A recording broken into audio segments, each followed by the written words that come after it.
Thank you, Stefan, for the invitation. Good evening from Belgium. I made a little presentation on what we were doing and what we are doing right now. During the pandemic, I worked also for 19 months for the Federal Public Service of Public Health, but now I'm back at the Federal Public Service Employment, where I'm department head of the Labor Inspectorate. For the whole topic, it's important to understand that before COVID in Belgium, we already had some stuff on indoor air quality, and we went some back in legislation. And of course, probably if you even go back before the Second World War, then there will be some legislation to be found. But after the World War, we started in 1946 with legislation on workspaces, and that they should have 30 cubic meters per hour of fresh air for each worker present. And that's a kind of legislation that evolved, and it finally evolved until 2019, just before the pandemic, where the legislation on work said that each employer should have risk analysis and an action plan so that he can provide the best possible air to his employees, that it should be 40 cubic meters per hour and per person, or that you should not exceed a maximum CO2 increase of 500 ppm. So given an outside level of 400 ppm, that would make 900 ppm. Except when the sources of pollutions are kept under control. Then you could have a bit less ventilation, because if you have the sources under control, there's no ventilation needed for that. And then you can descend to 25 cubic meters per hour per person, or not increase by 800 ppm, what would be 1200 ppm in total. And legislation says that it should be directly that way for new buildings from new employers from January the 1st of 2020 onwards. And for older buildings, there should be an action plan with a focus on short, medium, and long-term solutions. So short term, it would be like opening a window. Medium term, it could be installing an air purifier, and long term would be investing in a ventilation system. Then COVID came by, and during the pandemic, we had some advice from the Superior Health Council. I have put some links in here. The first guidance on ventilation was there in May 2020, and it also grew during the time. And from April 21 onwards, we started advisory to the public, and also emergency legislation, which is probably known because we have things like there should be a CO2 monitor visible, and we also had things like occupancy should be a function of the ventilation that is available. So if you have good ventilation, then more people are allowed. If the ventilation is not good, then the occupancy should be more limited. And we also installed a database with air purifiers, so that if you want to invest in an air purifier, you have to know which ones are good.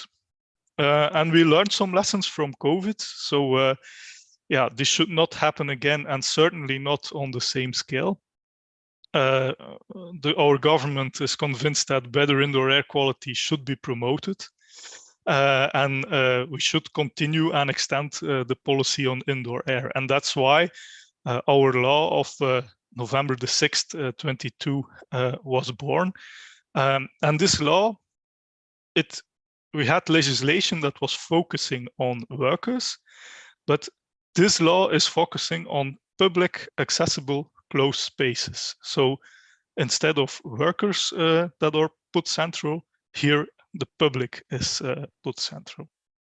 And in that law, we have two reference levels. You should think about reference levels as If you want to invest, what should we invest to? Well, we have an A reference level, and there, of course, you have the choice either to provide a flow rate, either to not exceed a certain CO2 concentration.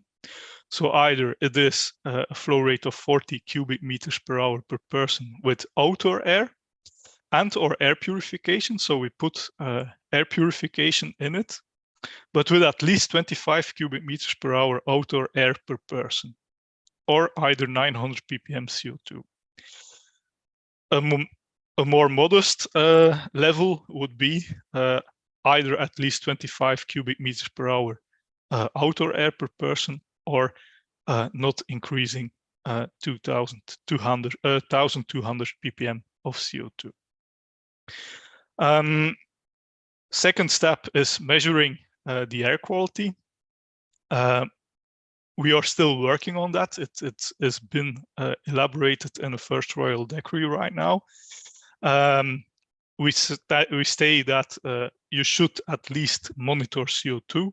If you want to monitor other pollutants, then that's certainly fine. It's the more the better, I would say, but at least the focus would be on CO2.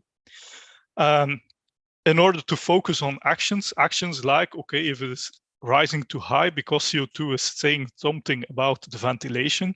If it's rising too high, then we have to open doors and windows. It's also to ensure that ventilation systems that are in place, that they are working properly. And you can opt to either monitor in the space itself or in the extraction of the ventilation system. Second thing is communication. You can communicate with by the CO2 monitor, which is either in the space or in the extraction, but you can have a direct display in the room where people can read the CO2 level, or you can also make it not visible in the room itself, but make it visible by a QR code or some other technology, but then you should have a history of at least 3 days. And a third way to communicate is the communication of the flow rates that are available in the room. But ventilation is not everything. We should also limit the sources of indoor air pollution. So that's why we are asking for a risk analysis and an action plan. So you should describe the room and its facilities for ventilation, air purification, doors and windows that can be opened, the number of people that can be present and what activities they do, what sources of indoor pollution that you have, that can be floor coverings, that can be open fires, and the results of measurements that you have done should be taken into account for that risk analysis. We also want to make a framework for air purification, and there we have two things that are important. First of all, it should work well, and second, it should not harm. So with that in mind, we want to construct, or we are working on legislation to have a list for air purification, not only for COVID, but also for communicable diseases through the air, and not only for the diseases, but also for other pollutants that can be present in the air. And then in a further stage, we want to implement certification and labeling. So you should think about that as an extension of the communication thing. We have 3 options. So you can show the actual concentration, you can show a history online, or you can communicate on the ventilation or air purification flow rates. But yeah, who's saying that this is measured the right way? This is sufficient. Yeah, you're sure about the values that are communicated well. Then you should have, if you want to be sure, you should have a control, and you should also have strict communication of those parameters. And we also see for the future that if you have a historical level of CO2, that in the labeling, the label can tell something about the history of, let's say, the last year it did not went higher than X or Y, then it's also something that can be taken into account in that label. Also want to have a good consultation and dialogue. Dialogue, social dialogue is in the title of my federal public service. And that's why in that law we have made it possible to have an indoor air quality platform. It already exists. In that air quality platform, we bring together the governments, the scientific institutions, the universities, the fabricants, the people who make the solutions, HVAC people, certificators, and the sectors that are involved, sectors that are attracting a lot of public. And we want to bring them together to enhance knowledge, to support the improvement. How should they do it? How can we do it? We're all in this together. It's not the government that says it should be this way or that way, but we try to do it together. We try to make together recommendations for policy, and we also try together to work on sensibilization.